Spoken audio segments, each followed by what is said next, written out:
What is up, what is up, what is up, everybody? It's your...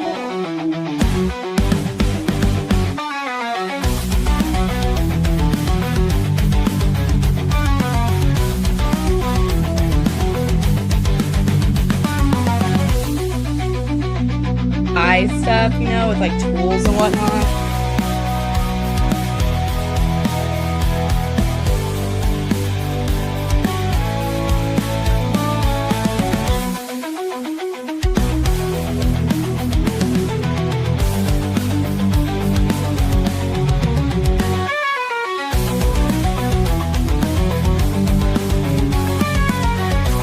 More. 20 eggs left. So hi little dude.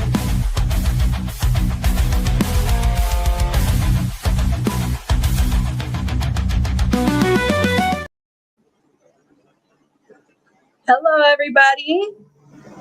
Today I am having a guest named Dean. He owns Dragon Hoppers, and I buy a lot of my grasshoppers from him, and my communities absolutely love it. A lot of reptiles really love grasshoppers. And we're just gonna wait here. I think he'll be coming on. Oh, here he is. Hey, Dean. Hello. How are you this evening? Good, thanks. How's everyone else? Good. So, what made you decide to get into the business of raising grasshoppers or farming? Is it farming or raising? What do you call it? Whichever you prefer. Yeah, I initially caught some to feed. It was my girlfriend. She had a bearded dragon at the time, and I wanted to give it something a little more natural because what we had in the industry was all nocturnal insects like roaches, superworms, crickets. None of these things are out during the day. It's just not something bearded dragon or chameleon would eat in the wild. So that was the idea. And then I kept them, laid eggs, and that's how it all started. Really? So, like, what did your friends and family think or like say when you told them what you were doing? Were they supportive? Yeah, I mean, you know, my parents always knew that I liked all sorts of critters, so it wasn't exactly a surprise to them that grasshoppers were added to the mix. But... Hi, James Cross. You said that was tough Hello, to find. James. So what is a typical day like for you with raising grasshoppers? In terms of daily maintenance, it's really just feeding. They eat leafy greens, so you have to constantly do grocery shopping for them because the leafy greens, you can't stock them up too far in advance. They're gonna wilt, so you just have to you have to keep going. You're right. Is that their form of hydration, or how do you hydrate them? Yes, exactly. Leafy greens are their food and water. If you've ever seen a grasshopper in the wild, they just eat the leaves. Depending on what there are, arboreal grasshoppers. There are more terrestrial ones. They're either eating, the leaves in the trees, or they're eating the grass, which is leaves still. So that's it. That's everything. So how many species of grasshoppers do you have? Are they all one or? Currently, I'm at 5 or 6. I'm at six species.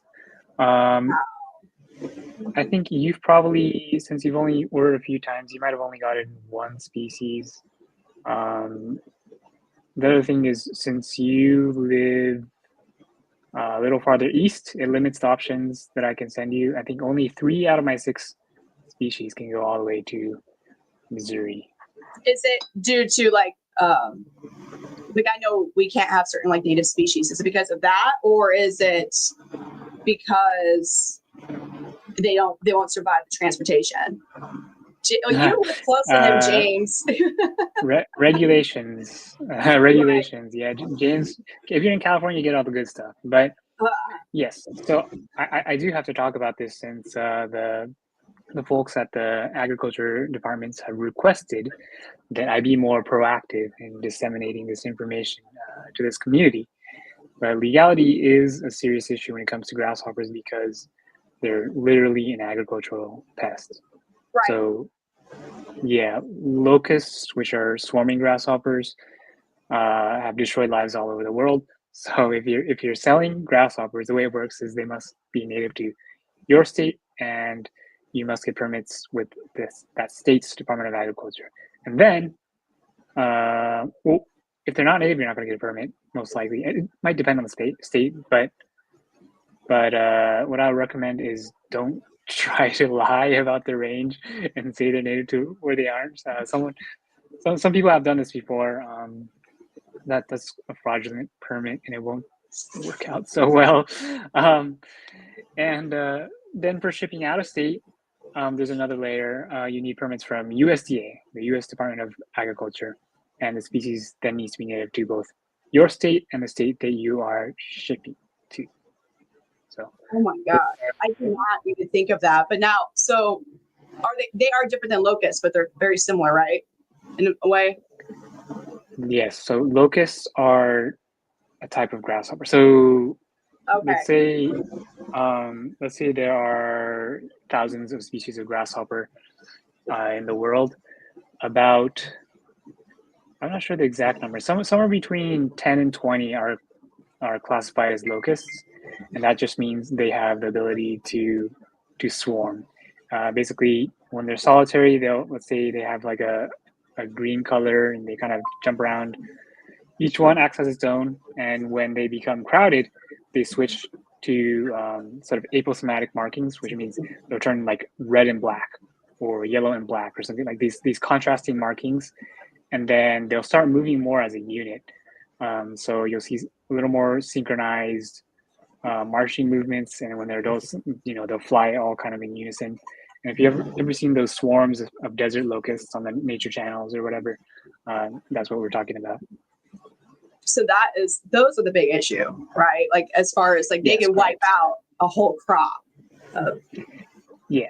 So we don't have any true locusts in the U.S. The closest one we have is the American bird grasshopper in the southeast.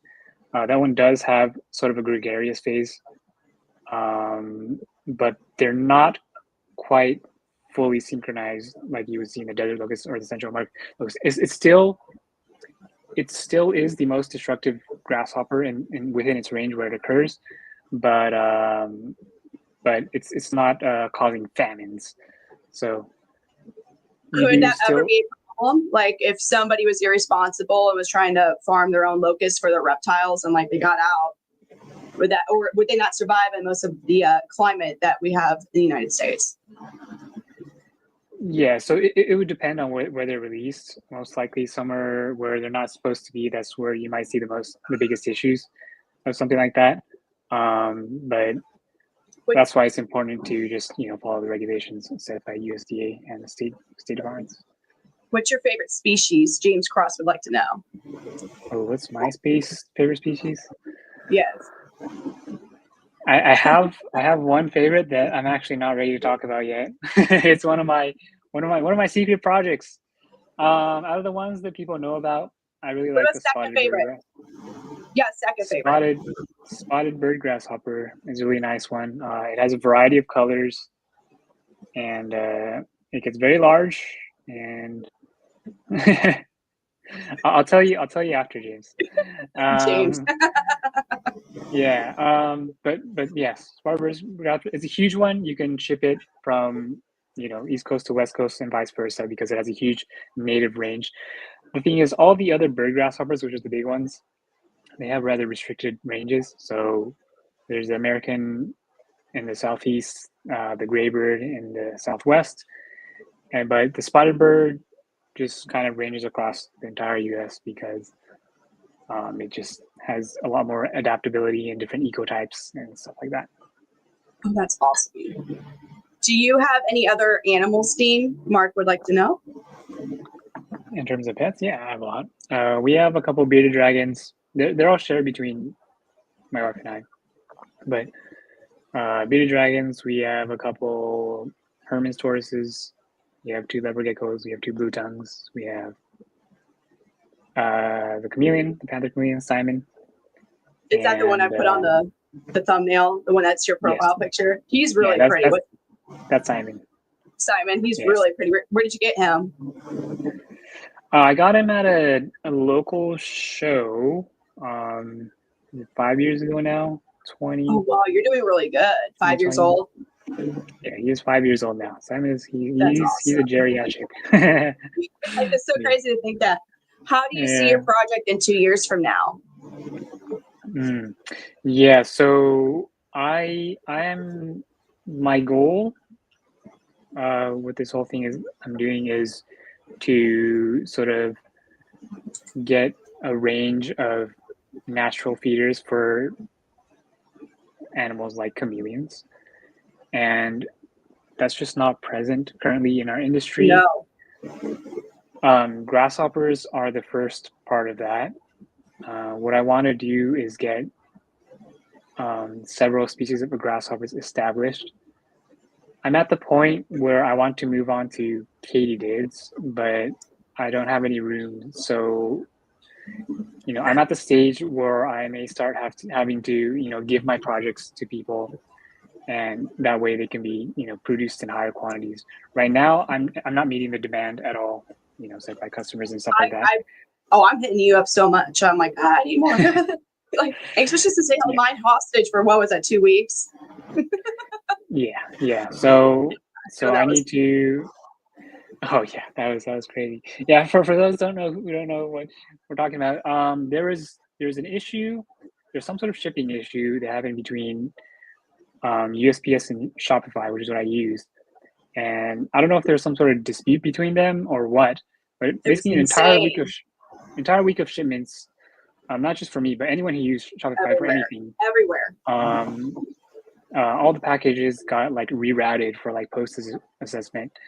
To Ohio, right? They all went to like Ohio. Yeah, they all went to Ohio, and then so depending on what part of the week you got them in, they're either 2 or 3 weeks delayed. Yes, which for people that were there, it's just a product. Like, it's unfortunate and it's probably very inconvenient. But when it's alive, that was so bad. Yeah. That was, oh my gosh! I was like, there's no way. Like, hell for package assessment, and I'm like, man, I was just kind of hoping that maybe they opened it up. It's like all over them. Like that would have just like been a bit better for me. But they were, at least some were okay. So I know crickets are probably like the biggest go-to for chameleons. And at one point, I know I read, I forget who said it. It was either Bill or Peter, that like with bee pollen also on them, like that was the closest that you could get to when their natural food was crickets, like dust of bee pollen and the proper supplementation. What would you say? What is the difference with the grasshopper compared to a cricket? And I know, like what you said, it makes sense. Like crickets are nocturnal. Chameleons would never eat a cricket in the wild. Like they would just never truly. And they dwell on the ground for the most part. Grasshoppers are definitely what they would eat. They have a much higher chance of getting them and anything else that's flying around. So what is the difference as far as nutritional benefits with grasshoppers compared to other common feeders? Yes. So due to the chameleon's sort of arboreal niche, both arboreal and diurnal, they eat a uniquely lean diet because they're eating stuff like flies, grasshoppers, bees, beetles, stink bugs, cicadas. And when you look at nutrition studies for insects that, fly through the air, jump through the air, whatever, they're extremely lean. So what you're looking at is, and by lean with insects, we're almost always mean high protein because there are only 2 macronutrients in insects for the most part. It's just protein and fat. There's no carbs because they're not plants. So what you're looking at with grasshoppers, you're looking at somewhere between 70 to 80% protein, depending on the species, and the fat's going to be maybe in the single digits or around 10%, 15%, something like that. And that's the same sort of thing with flies, cicadas, and anything like that has to go through the air. You just can't carry a lot of fat on your body if you want to fly. You know what I mean? What type of flies are you given? And someone, as a kid's reptile said, they their monitors love flies. Flies are awesome for monitors. They get great exercise, I guess, because they're darting around. I like the black soldier flies. I get them as larvae, and I like let them actually become flies, and the chameleons go nuts for those. But I didn't know what other flies, because I know like I wouldn't want to feed them a house fly or like a horse fly, because I mean, first of all, like that house fly could have been in your neighbor's backyard's dog pile, and then you don't know where it's been. So what do you feed for flies? So we get soldier flies just naturally out here in San Diego. So I just have a compost bin outside. It's just open, and then I just I can just grab them. Like not a cool place for reptiles. It sounds like. I mean, I guess we don't have as many limitations as other states, except for native species. But what is a leopard gecko? And I know grasshopper. My bearded dragon goes nuts for grasshoppers. He like runs to the front of his cage, and he's like tongue zapping the glass, and it's like, hold on, like I haven't even opened your door yet, and he's just going nuts when he sees the grasshoppers. He recognizes it and darts over to the door. Yeah, they definitely do. One issue you'll see with, especially with roaches, is in a lot of cases the chameleons will turn their nose at it because they're like, I don't know what that is. Right? I've never seen that. And in the wild, they would never encounter each other because the roaches are active at night and the chameleons are asleep. So it totally tracks that they wouldn't necessarily recognize it as food. But with grasshoppers, there's no issue. Same with flies and beetles and those kind of things. I use screen cages for my monitors, similar to chameleon style, but bigger, so they can 360 grab everything. They love it, though. Would that be tree monitors? Or I'm trying to think, because I know how big some of those guys get. Screen cages for monitors. Yeah, that's what I'm wondering. I have an escapee, kind of. I've never heard of that. You never heard of it, like even for like a tree monitor? No, people normally use PVC for tree monitors or wooden cage, as far as I've seen. Savannas. And how are someone you? asked Mark about, does your wife help you with the grasshoppers? Now she does. Now yeah, does it I've freak been her on my own out? for a while, but no, she's cool with them now. That's good. Yeah. That's always been like with my friends. Like whenever I ask like one of my girlfriends, like, "Hey, can you help me out at a reptile show?" And they're like, and I was like, "I mean, like, do we have to touch them?" Like, maybe, probably. Like, no. So that's awesome. She's able to help you with them. Yeah. We've been together for a while, and it's just been too busy these days to do everything on my own. So she's graciously lended me her help. How many grasshoppers do you have? How many? I don't know. There's no way I could give an accurate number. Have you ever had a favorite that you named? A favorite grasshopper that I named? Yeah. No. I've never named a grasshopper. No. That would be funny though. Live for? Like, what is their life cycle? It depends on the species. On the longer end, you're looking at about a year, and the shorter end, you're looking at about 6 months. 6 months. Maybe.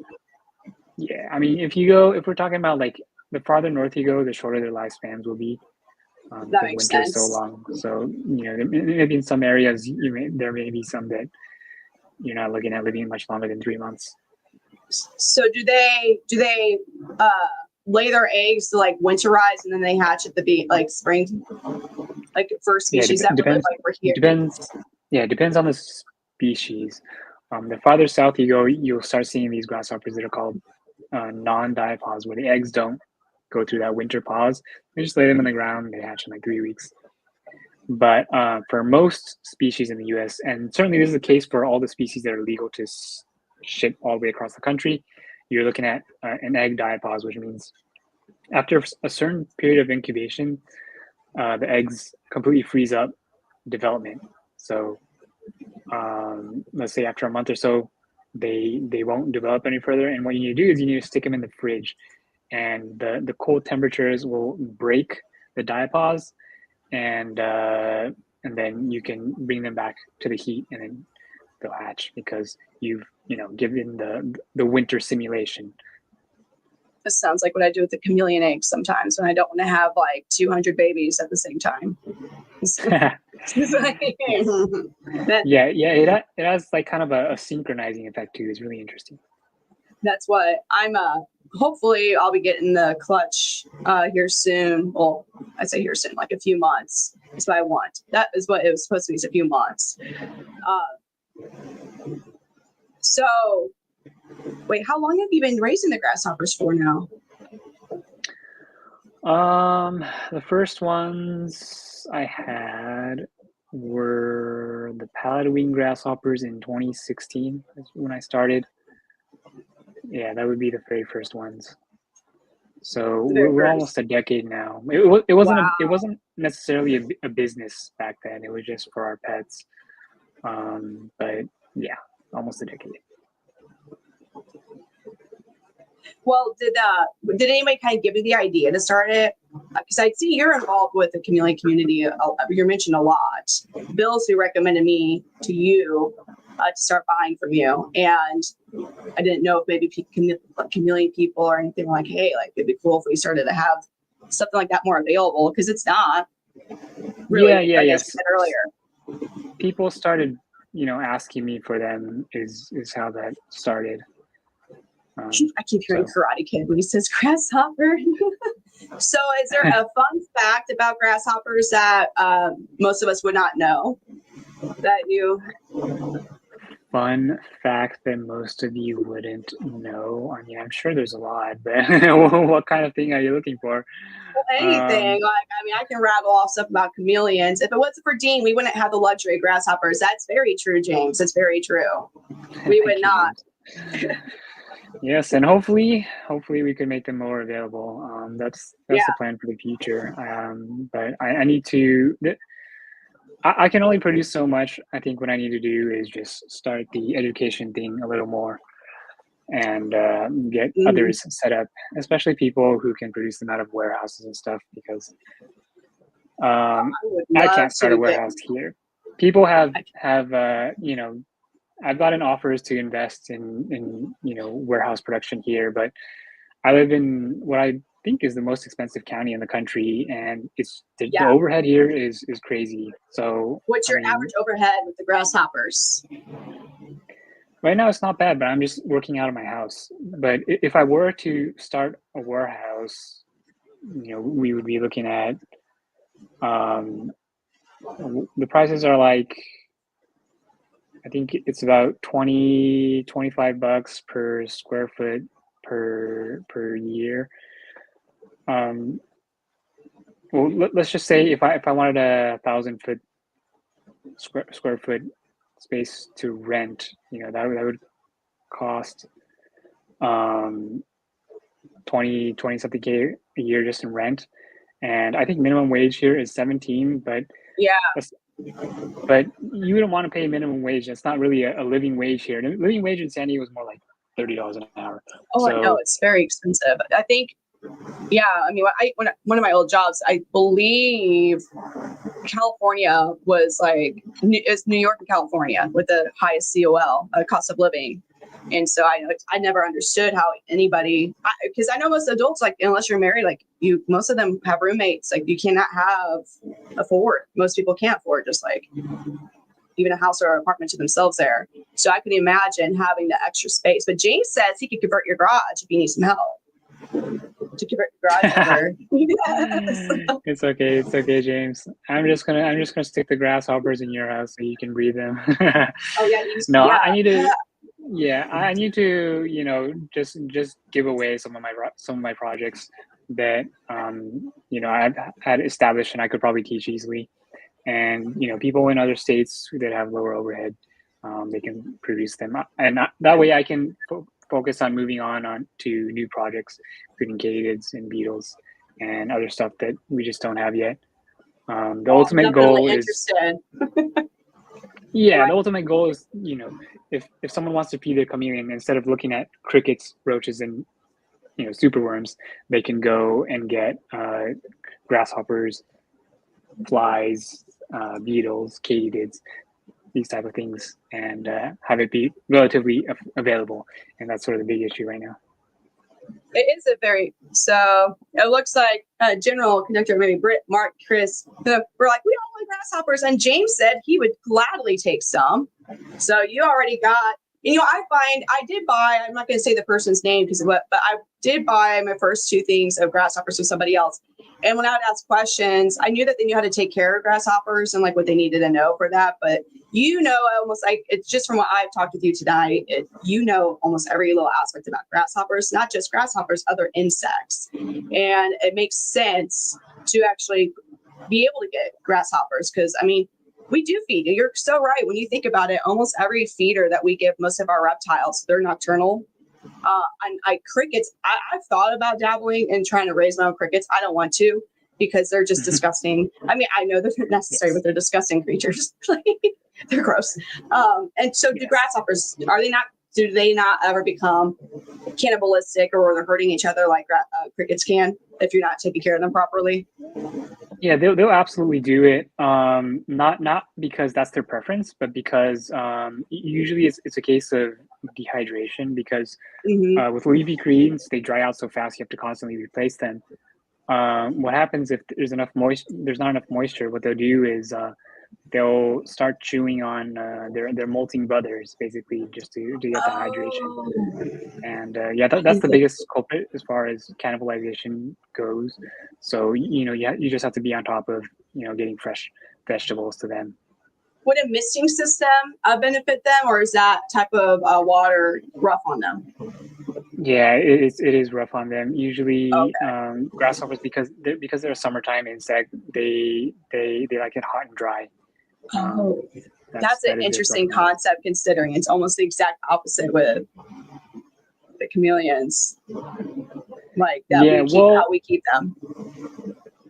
Yeah, the thing is, it's because they bask and stuff. That's sort of where the heat requirements come from.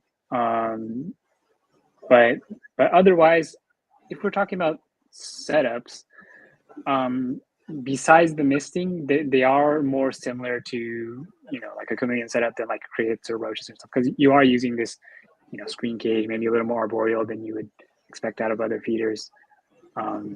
So.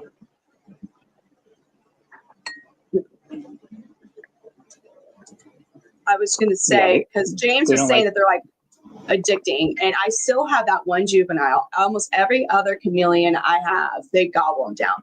You still have this cage buddy, and it cracks me up. We'll eat crickets that are 2 times bigger than this grasshopper. This grasshopper is living his life with this chameleon friend. He's chewing on pothos. I have fed him, and he's just like growing. He's thriving with this chameleon, and I don't know. It cracks me up. It's a juvenile. And his brothers are eating the grasshoppers. Everybody else was. And this guy's just chilling in there. Just grow. It's hilarious. It's just one of my chameleons. Everybody else are like, they gobble them down in like a second. Yeah, I've heard it very rarely. I'm not sure why exactly it is, but yes, I've heard about that happening occasionally. It's super interesting, but it's sort of a testament to the individuality that your pets have to some degree. So what all do you really need then to raise them? Yes, thank you. Like you are very informative and very knowledgeable about this. And I like to pick people's brain. So I want to know more. Like, of course, I want to know how to take care of the chameleons. I want to know that. I want to know like the actual reasons why we need to do certain things. And that's what helped me understand husbandry easier, I guess, because I know it can be a bit difficult with chameleons. So it's been very interesting to hear what you've had to say about them. So you just need screen enclosures, like a smaller version of these. Yeah. It depends on the species, but let's say, for example, the ones I sent you, which are the differential grasshoppers and Melanophus differentialis. For those guys, I use a screen cage. The 16 by 16 by 20 size, that's what I use. It's the Zoom Ed small, I believe is the name. Small. You're right. It's small. Yeah. Because when you go any taller, then you end up with kind of wasted space because they end up going all the way up to bask anyway. So you just have all this empty space that you don't need. So the small size is actually the best one. Would you use it And for basking? Regular heat lamps, or could that burn them? Or? the heat lamp, they won't burn. They'll go as close as they need to, and Okay. they'll thermoregulate themselves. You No don't really have UVB to. lights or anything. No, I mean you can use it, but what'll happen is they use they're very visual, and they use the light as a guide to thermoregulate. So what will happen is they'll stick to, like, if you use a UVB or LED, they'll kind of like stick onto it because they're trying to warm up, and then they won't warm up, and then they might die as a result. I've had that Oh, happen. so instead of going toward, like, if you offered both, like instead of going towards a heat lamp, that makes sense. Have you Yeah, they'd be like, had this ever? one's brighter. Oh no, that definitely makes sense. Okay, now that really makes sense. I wonder if those new adjustable one or the time. I'm talking about Arcadia, the Luminous. I got the Luminize or LED. something. Yeah, I got the LED for the Parsons, and I like that a lot. But there's a couple things I don't like. Mostly, you have to buy the connecting cord separately, which is fun. So, have you ever had to invent or customize anything to make the process smoother with raising grasshoppers? Sure. Yeah. I mean, Yes, I am. all of my grasshopper cages, I have, they are modified to an extent. They all have sort of a wire platform going across the middle because the grasshoppers need surfaces to molt from. And that also lets you suspend the food up higher, so it keeps it away from the frass. Basically, the top half of the cage is where all the grasshoppers are going to be. There's the screen wire attachment, and then they can hang there to molt. They'll eat on top of it. The frass will go to the bottom, and the grasshoppers, shouldn't go there at all. Basically, that the bottom half is kind of dead space, but it also keeps everything sanitary for your grasshoppers because they'll stay at the top where it's all clean, and they'll get everything they need there. So that's one modification. The other one is the cage doors. It's hard to explain it, but I have pictures. You can see them on Instagram. All my setups are on Instagram, Facebook, whatever. But there is a cage door attachment that my friend 3D prints, and basically you can just stick your arm in there so the grasshoppers don't jump out everywhere. Oh yeah, that's what I was picturing. I'm opening up a door and it's like everywhere. And you're like, no, it's all my hard work going somewhere. Because they want to get out. Oh, they're pretty happy. Yes, I am going to be at this show this week, and I'm not vending. I just am going to go and hang out. Probably not by the sand boa. I won't. I'm giving my boyfriend a hard time if he's listening right now because I want one and they're cute, but I need to be responsible. So I'll be there. I'm not vending though. I'm just going to be kind of going around doing a live on my TikTok and just showing off what everybody has. So do you see yourself raising any other insects? You mentioned katydids. Are you going to raise any other insects, upgrade to something else that hops around like a kangaroo or anything? Yeah, so katydids are in the works right now. Okay. They are producing just fine. It's a matter of getting them consistent and then getting them, on the website for sale. And that should be by this coming winter. We'll see though. You never know what could happen. Right. But that's the next step. I have 2 species on the way. That's and exciting. Then after that, after that will probably be beetles. It'll be either beetles or some true bugs. The true bugs are the hard part because there's just no information. So true bugs are cicadas, stink bugs, assassin bugs. Once you get a look for how they look like, they have kind of like a straw looking thing. They don't have any teeth. Okay. Does that make sense? No, it does. So with katydids, would you have to, or katydids and cicada, katydids? Okay, because I know like some people call them katydids when they're cicadas, and I'm like, are they the same thing or not? I know what you mean. I don't know. My wife, at first could not stop getting those 2 mixed up. It was pretty funny. Oh, but, I know. It's like katydids, like in Missouri. Everyone's like, oh, they're katydids. And but I thought they were different. So would you have to, if you get into them, are those something you have to be very careful with, like the grasshoppers with certain states? So it depends on the species. Again, yeah, same thing. Because what they care about is plant pests, and everything chameleons are eating is going to be a plant pest, because Right.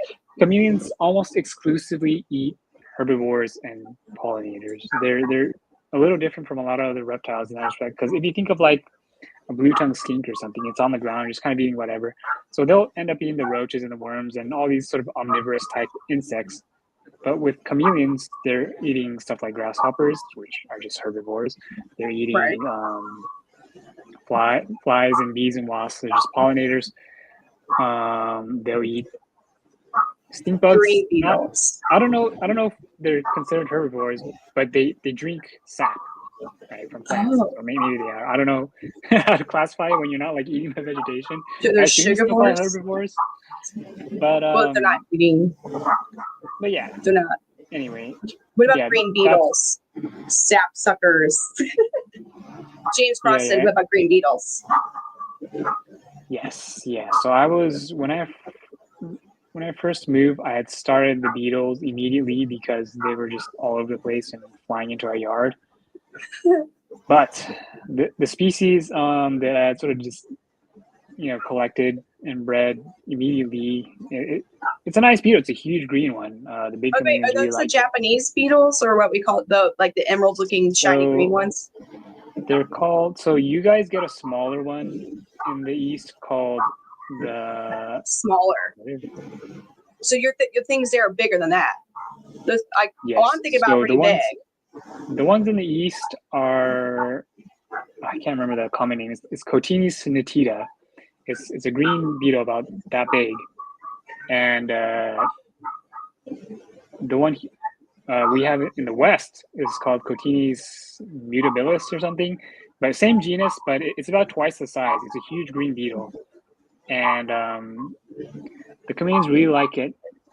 The only issue is they took forever to pupate. They stayed as larvae forever. Like they hatched really fast. They hatched in a week, and they grew really fast. Like within a month, we had these giant grubs, and then it would just take months for them to turn into a beetle. Basically, you had to wait an entire year. So I am not working with that species anymore. I have some other species in mind, but what I realized I need to do is I need to take things kind of one step at a time, because I was messing with like 10 different types of bugs when around that time, and then the grasshopper production really fell behind where it needed to be. So I sort of said, okay, I need to take a step back, do things one or two at a time, just so it actually works out. The grasshoppers are going well. I need to start giving those away. And the katydids are next, and then we'll go beetles. And that's exciting. Yeah, I have some. I was making a bunch of butterflies too. Butterflies.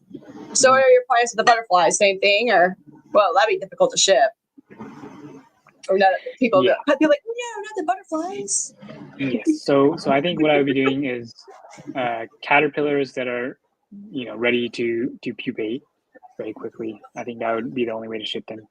But yes, I had a few species of those in mind too. I ended up feeding the larvae to the Parsons. James said they took forever. Oh yeah. So when James and Bill and Ben came over, I gave them all my beetles because they're just taking forever. I had to, I didn't have time for them, so I just here are all my beetle bins. You can go dig through them, take whatever you want. And so I guess he just fed the grubs, which makes sense because it just takes so long. That species, I'm not so sure about anymore. No. Well, Steve, you're going to get all the viewers like extremely intoxicated if they're going to, because grasshopper. How many people he said, it's like a game. Anytime somebody says grasshopper in this podcast, someone take a drink. I was like, oh man. No, that's what would happen.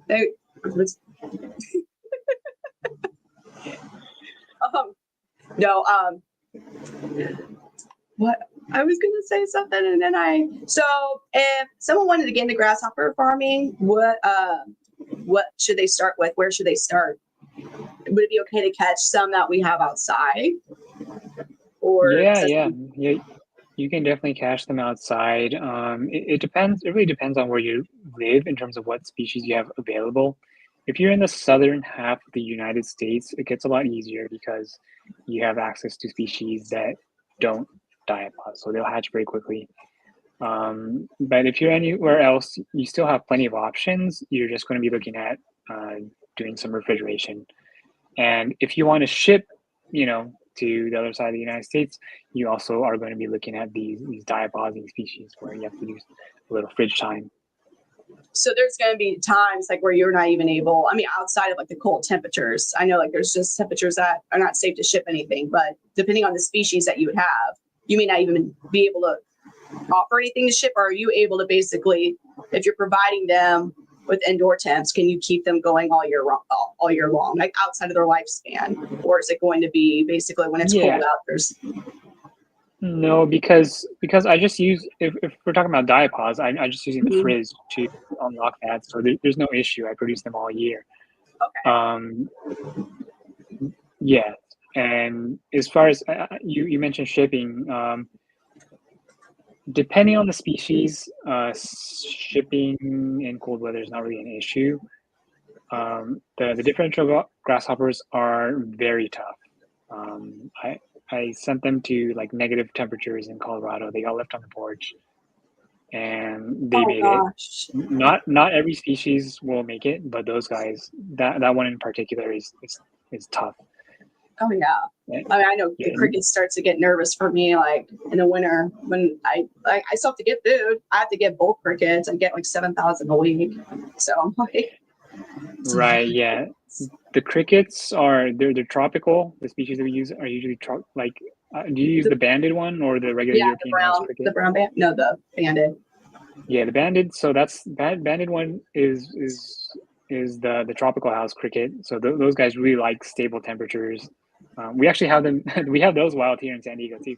Really? But I have thousands just all around the house. They're always chirping, and it's annoying because they're just fueling the brown widows. Yes, I forgot that this existed. Yes, we have brown widows and black widows. Mostly the browns are like the ones that spread really aggressively, but the crickets just give them so much food and they're like unstoppable around here. but anyway, that's the tropical ones. They like really stable temperatures. And the thing about grasshoppers is because they're diurnal and these are US natives, so they're from like a temperate environment, they can handle the temperature swings from, day to day, or, at least if it's just a short period of time, let's say it's, shipping on a hot day or a cold day or whatever, they can handle it for the most part. It depends on the species, but yeah. So what is the biggest lesson you've learned from working with bugs? The biggest lesson? First of all bugs are different. In fact, they can be very different.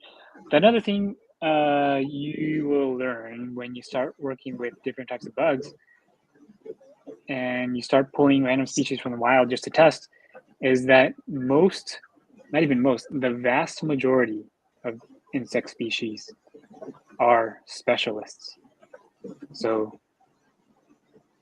it's kind of hard to wrap your mind around because in captivity we're used to like crickets and roaches and stuff. They'll eat pretty much anything or any type of vegetable. I had a grasshopper species that would die unless I fed it oak, and only oak. You feed it anything else, it dies. Wow. Only oak. Like oak leaves, you're saying? Exactly. And there was another one that they would die if I fed them anything but tamarisk. And tamarisk is an invasive it's an invasive like weedy shrub around here.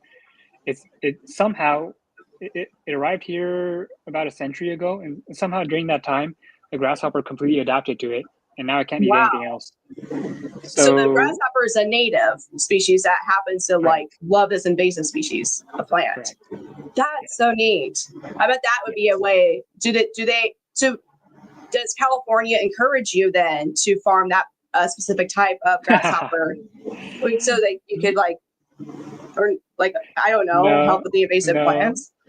No, Really? but it would be funny. It would be funny. Yeah, it would be funny because I know in some places they are trying to remove tamarisk and replace it with I think willow was what got displaced. So the grasshoppers might still be able to do well on willow. I haven't really tried.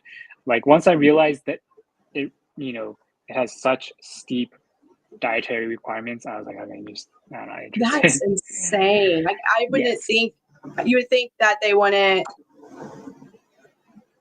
I don't know, because I guess when you think of like insects, maybe we're just not as aware of how intelligent that they are. I mean, I learned about jumping spiders and how smart they are, which is insane. Like we should be very thankful that they're not bigger like our size, or we would probably not be here. But you would think that they would just eat something that's green, watery, but no. And it's pretty interesting to me that an individual species. How many species in California do you have of grasshoppers? I mean, over the course of my time breeding grasshoppers, I've done over 30, I think, but currently 30? I just have 6. Yeah. Just in 30, California. Yes, I mean California, we have 200 species total, I believe, in California. That's so crazy. And countrywide, I think it's about 1,000. Wow. And most of them are some sort of specialists like that. The ones that I keep are pretty generalist as far as grasshoppers are concerned. One of the ones I have is just a grass eater for the most part, but it'll take dandelion greens too. And that's the thing about dandelion greens. Even a lot of grasshoppers that specialize on some things might be able to eat dandelion greens. As far as anything I can get from the grocery store, dandelion greens is one of the most universally tolerated ones. Other vegetables, your mileage may vary. It just depends on the species. And what did I say? I lost my train of thought. All right. I do that all the time. Are there any myths that you are there any myths that are associated with like bugs or bug farming that you would like to bust, or any misconceptions about it at all? Like if it's sure. Oh, okay. Yeah, this is actually what I was going to say too. You somehow tied it right into where we're going. All right. So incredible work. So so a lot of times we think we need to feed the most nutritious vegetables and stuff to our insects. Mm-hmm. It's not quite like that. So I mentioned some grasshoppers, the things they eat are very specific. Those things may not necessarily be that nutritious. Like I don't think tamarisk is that nutritious. So, what happens, say, oh, I'm going to give him kale. Kale has a lot of vitamins. Well, let's give him that. And they eat it and they instantly die. And that's because nutritional requirements are relative and specific, meaning you want to be within this range. Like you go out of it this way or this way, you can end up with issues. Even if you think, oh, I'll give it more vitamins, more minerals, what you're doing is you're overdosing it. So let's say, for example, you have a grasshopper that relies on a very specific drawn out process where they extract nutrients from very fibrous but nutrient poor vegetables, and then you give them something that's high in vitamins, vitamin A, B, C, D, whatever. They'll just get overdosed on it, and so that's anything that we would think about. Do you feed your grasshoppers organic greens or non-organic from Mark? You have to do organic. They'll drop dead instantly from pesticides. Wow. Not instantly, but very quickly. So I only do organic. What are the best vegetables to feed a grasshopper? As far as things you can get from the grocery store, dandelion greens are the best by far. They are tolerated by all the species that I keep, and most species of grasshoppers will be able to tolerate dandelion greens, except some of the most specialized ones.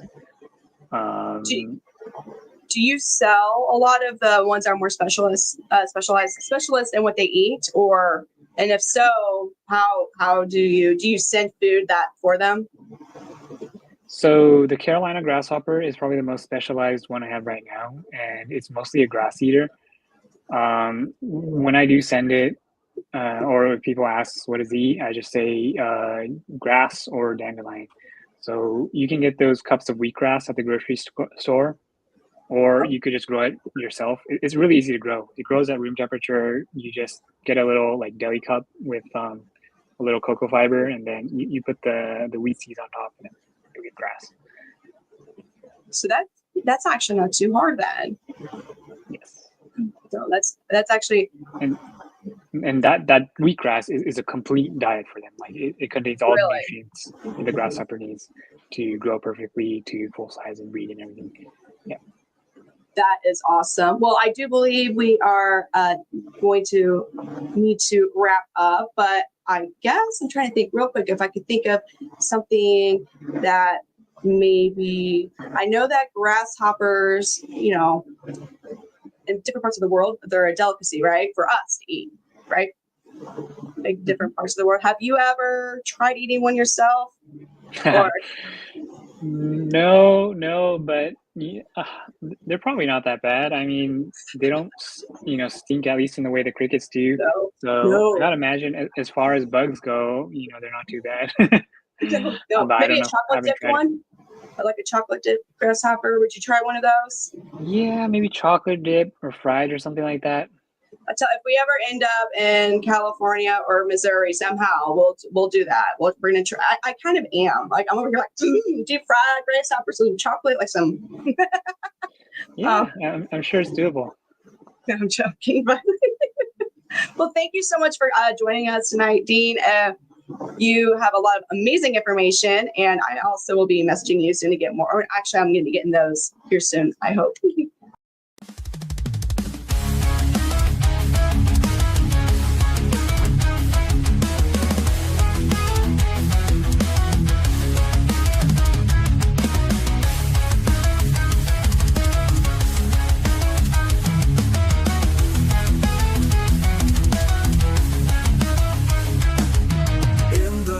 Screens, we weave our dreams through YouTube's lens. We see new themes, voices rise, a global choir, sharing stories far and near. From the depths of Reddit to Twitter's tweet, each post a thread, a connection sweet.